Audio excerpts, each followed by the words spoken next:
Salut à toutes et tous et bienvenue dans cette vidéo de canalisation de message de fin 2023. Alors c'est la première fois que je fais ça, donc ça va être un petit peu spécial comme expérience pour moi. J'espère que voilà, ça apportera quelque chose à au moins une personne. Si au moins une personne y verra plus clair dans son chemin de vie grâce à ça, et ben c'est tant mieux. Euh, je rappelle, bon, j'annonce au passage la première fois que je vais dire ça du coup, mais ça revient, ce sera un credo qui reviendra à chaque fois. Les canalisations médiumniques que je vais faire là ce sont mes guides, les guides auxquels j'ai accès. Donc il y a toutes sortes, hein, il y a du divin, du maître ascensionné, des ancêtres, des animaux esprits, etc. C'est un petit peu, voilà, un petit peu de tout. Ce n'est absolument pas à prendre de manière personnelle. Ce sont des messages là que j'ai reçus, que je vais vous retransmettre, des messages que j'ai reçus hier. Donc là, je ne vais pas faire de la canalisation en direct, ce sera une retranscription de ce que j'ai canalisé hier après-midi. Donc voilà, je vais prendre le temps de vous relire ça. Et puis bon, peut-être qu'ils vont vouloir ajouter des petits détails en direct. J'accueille. Voilà. Donc l'idée, c'est de ne pas prendre personnellement. On parle là au collectif. Vous prenez ce que vous avez à prendre. Ce qui ne vous parle pas, ne le prenez pas. Voilà. Nous avons tous une vitesse de cheminement qui est différente, donc pas la peine de se minimiser. Chacun fait de son mieux. Et puis, je vous rappelle aussi que les guides ne font pas je dirais, ils ne font pas dans la sensiblerie ou l'excès d'émotionnalité, d'accord, hein, quand ils disent des choses, c'est voilà, c'est comme ça. Moi, je fais de mon mieux pour les retransmettre. Et puis, c'est tout ce qui compte. Voilà. Vous pouvez aussi réinterpréter les choses dans vos mots à vous. Essayez d'écouter ces messages avec votre intuition. Peut-être qu'il sera bon pour certains ou certaines parmi vous de regarder au-delà des mots. Voilà. Allez, c'est parti, je commence. Voilà, alors l'homme est perdu. Il croit avoir besoin de faire pour être. Toucher le sacré en soi demande de traverser ses peurs. Raison pour laquelle l'humain fuit. Une longue route sombre et solitaire que l'homme doit arpenter pour se retrouver. Nous avons perdu le sens du sentier initiatique. Avant, c'étaient les grandes religions qui géraient cela, mais elles ont perdu leur influence. Elles pouvaient apporter de la souffrance dans la forme qu'elles proposaient aussi, et de la non-écoute intérieure, raison pour laquelle ces chemins initiatiques n'étaient pas forcément toujours, je dirais, adaptés ou positifs pour chacun. Et c'est la raison pour laquelle, d'une certaine manière, actuellement, nous revenons au chamanisme d'une manière mondiale, qui est, d'une certaine manière, plus à l'écoute des particularités individuelles. Il n'y a pas de dogme, ni de séparation entre hommes et femmes. Il n'y a que des expériences dans les expériences chamaniques. Et sa forme actuelle qui est en train de renaître, à cette forme de chamanisme qui s'intègre progressivement, permet d'écouter, permet de ressentir quelque chose de plus adapté par rapport à nos besoins intérieurs. Ils disent aussi que se rencontrer soi est une des plus belles expériences que l'on puisse faire, et elle demande beaucoup de courage de sortir de tous les conditionnements que nous recevons depuis l'enfance. La voie chamanique demande de se traverser pour mieux se retrouver et s'harmoniser avec le collectif. Ce n'est pas fait pour vivre une vie d'ermite. Puisque je le rappelle, voilà, nous entrons dans l'ère du Verseau et c'est une énergie qui nous pousse vers le collectif à repenser la manière dont vivre ensemble. Ils disent aussi qu'un monde sans initiation spirituelle, sans initiation expérientielle de l'être intérieur, de son propre monde des symboles et des archétypes intérieurs, est un monde perdu, qui ne fera que nourrir l'aspect fonctionnel, donc le yang, et non la vibration, qu'on pourrait qualifier d'une certaine manière d'un peu plus yin en comparaison. Et puis là, une phrase est arrivée de ma compagne aussi, connais-toi toi-même et tu connaîtras l'univers et les dieux. C'est une phrase qui est écrite apparemment sur le temple de Delphes en Grèce. Voilà, très intéressant que cette phrase soit arrivée à ce moment-là.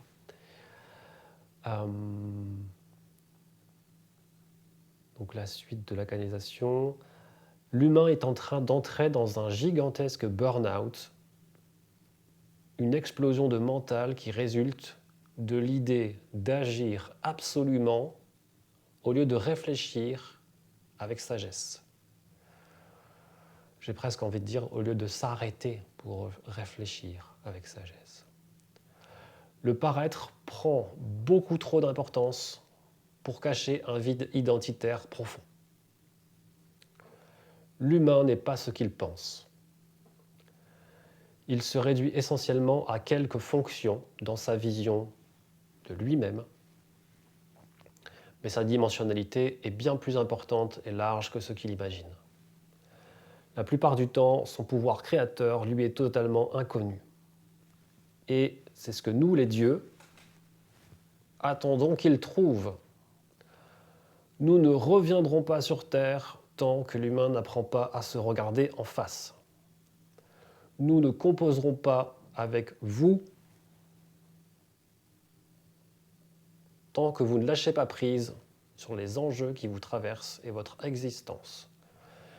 Donc là, on sent bien que la polarité yang a trop de pouvoir. Il y a quelque chose qui ne va pas dans cet équilibre. Ce yang qui veut vivre sans le yin. Donc je le rappelle, pour celles et ceux qui ne connaissent pas la notion de yin-yang, c'est très subtil, très profond. Mais on va dire que là, pour résumer, le yang, c'est cette idée de vouloir toujours faire, agir, et le yin, c'est d'être dans l'accueil, l'introspection, voilà. La réceptivité. Voilà. Alors, suite de la canalisation. S'il pleut sur les hommes, c'est pour apprendre à se pardonner, se laver de leurs péchés, les souffrances. Mais les hommes ont peur de se laver et ils préfèrent se nourrir sans jamais observer le vide, l'espace qu'il y a en eux. L'humain est terrassé par la peur du vide à l'idée de ne plus être lui et de tout perdre. Son identité, ses possessions, ses connexions, tout.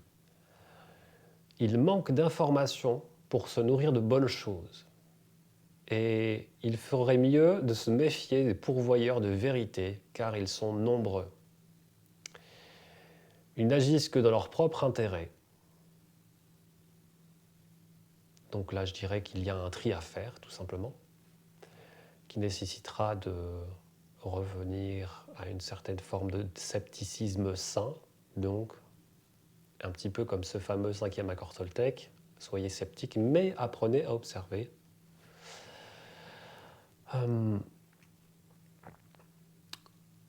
Être capable d'accepter l'entière vérité d'un autre être humain sans avoir besoin d'ajouter quoi que ce soit, ou de juger quoi que ce soit, ou de se prononcer sur l'histoire d'autrui. Ça nécessite de renoncer au pouvoir que nous voulons avoir sur l'autre. Et en refusant de juger et d'intervenir sur la vie d'autrui, l'humain a besoin d'abandonner cette idée de vouloir avoir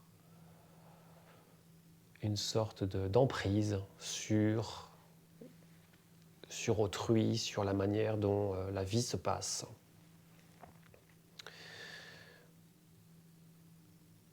L'humain a besoin d'abandonner, de vouloir absolument agir,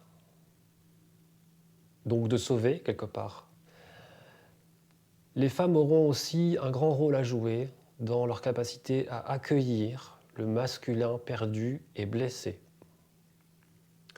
Ce masculin qui est présent en elles-mêmes, dans leur polarité masculine, mais aussi autour d'elles, à travers les hommes, mais aussi les autres femmes avec leur partie masculine. Nombreuses sont les tentations des femmes à vouloir remplacer les hommes, mais le point d'équilibre ne se trouvera que lorsqu'elles affronteront leur ego blessé, pour s'unir à elles-mêmes d'abord et avant tout. Masculin-féminin, yin-yang. La féminisation et la masculinisation extrême de l'humain dans notre société n'est pas la voie de l'équilibre. C'est une illusion renforcée par la consommation. Et oui, en renforçant ces archétypes, l'humain devient plus facilement contrôlable, et ce n'est pas ce qui est demandé. Les dieux se moquent du genre sexuel. La seule chose qui compte, c'est le travail que vous faites sur vous-même pour élever votre âme. Attention, quand j'utilise le mot travail, attention à ne pas le prendre dans un sens trop yang. Accueillir, être dans son yin, c'est aussi un travail. Alors, le nirvana, le paradis, appelez-le comme vous voulez, ne s'atteindra qu'en libérant les peurs et les souffrances. Mais c'est sur Terre que ça se passe. C'est sur Terre qu'il faut rayonner, et pas là-haut, quand il sera trop tard. Rassurez-vous, vous ne serez pas perdu bien longtemps. Les comètes arrivent. Alors ça, c'est un petit peu particulier. Il y a apparemment des personnes qui vont vous aider dans le collectif à avancer dans votre cheminement par rapport à tout ce que je raconte. Et qui sont un petit peu en avance, voilà, dans leur perception de ce qui se passe dans les enjeux du collectif. Alors, il y a en ce moment une émergence du concept d'âme stellaire, de jumeaux stellaires, tout ça c'est un petit peu plus compliqué, mais grosso modo, s'il y a des personnes qui se retrouvent dans ces descriptions-là, voilà, le message pour vous, c'est d'oser vous montrer, d'oser prendre votre place. Et n'ayez pas peur pour toutes les personnes qui sont atypiques, qui reçoivent des messages. N'ayez pas peur de les transmettre, toujours bien sûr avec le plus d'objectivité et de recul possible. Il y a toujours un tri à faire, mais en tout cas, n'ayez pas peur. N'ayez pas peur, prenez votre place, que vous soyez hypersensible, atypique. Vous êtes aimé, quoi qu'il arrive. Alors, suite du message.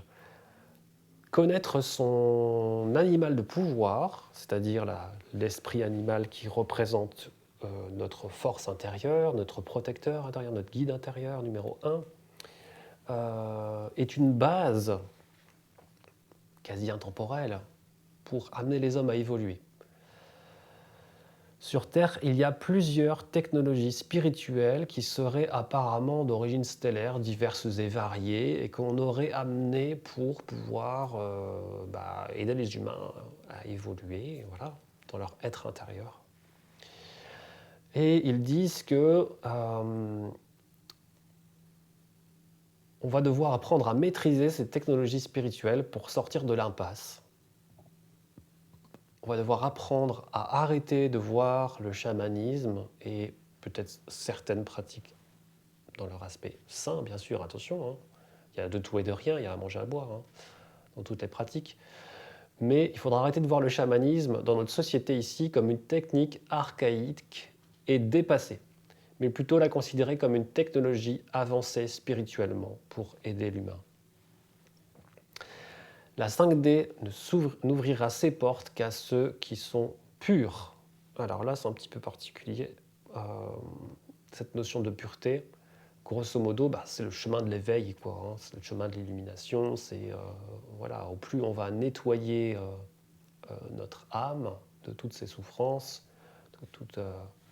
de tout ce qui l'empêche de rayonner, au plus la 5D s'ouvrira et voilà, donc cette fameuse 5D, c'est une perception du monde qui est élevée, qui est supérieure. Je ne vais pas détailler ça maintenant, je pense qu'il y a plein de gens qui en parlent déjà. Donc voilà. Il y a une dernière partie, les guides ont l'air de vouloir dire quelque chose sur la notion de féminité encore. Oui, c'est ça. Alors là, c'est autant pour les hommes que pour les femmes, hein. Mais ils disent, la féminité n'est pas ce que vous croyez. Il y a un leurre sur l'identité des femmes. Oui, alors c'est par rapport à une perception plus religieuse. Il y a un leurre sur l'identité des femmes, elles ne sont pas et n'ont jamais été le péché. C'est l'incapacité de l'homme à restreindre ses pulsions qui lui a fait renverser la faute sur le sexe opposé. Ce principe, que la femme est le péché, n'a jamais été une canalisation divine, sacrée. Et elle est considérée par nous les dieux comme étant un blasphème envers le divin. L'homme et la femme sont tous deux porteurs du sacré de manière égale. Et les jeux d'ego doivent cesser. Toute compétition entre les deux sexes n'amènera que du chaos et toutes les personnes bloquées dans un sentiment de supériorité envers autrui, que ce soit le sexe opposé ou pas, ou même d'une manière générale, sur n'importe quel thème, sera bloqué dans la 3D de manière à ce que le divin ne les atteigne jamais. Dernière partie, et là, à prendre avec beaucoup de pincettes, attention, les féminismes actuels, qu'ils soient modérés ou plus extrêmes, doivent être révisés avec sagesse et libérés de la colère vengeresse, car la seule voie qui compte, c'est la voie du pardon et de l'équité. Voilà. Je pense à peu près avoir tout dit. Donc je rappelle là que voilà, vous prenez les choses comme vous voulez. Il y a des paroles qui seront reçues différemment par vous. Je sais que certaines choses seront, voilà, nous traversons tous des enjeux différents. On va recevoir tous ces messages d'une manière différente, d'une manière plus douce, d'une manière où on va recevoir de l'espoir, on va ressentir quelque chose peut-être de plus dur. Et voilà, on fait un petit peu tous de notre mieux pour accueillir ce que c'est. En tout cas, voilà le message localisation du 29 décembre 2023. Pour clôturer cette année 2023, voilà, on m'avait demandé, je pense, depuis un bon moment de faire des messages pour le collectif et je commence doucement à me sentir de plus en plus prêt pour ça. J'espère que ça vous parlera. Et puis voilà, portez-vous bien et je vous dis à très très vite. Ciao, ciao.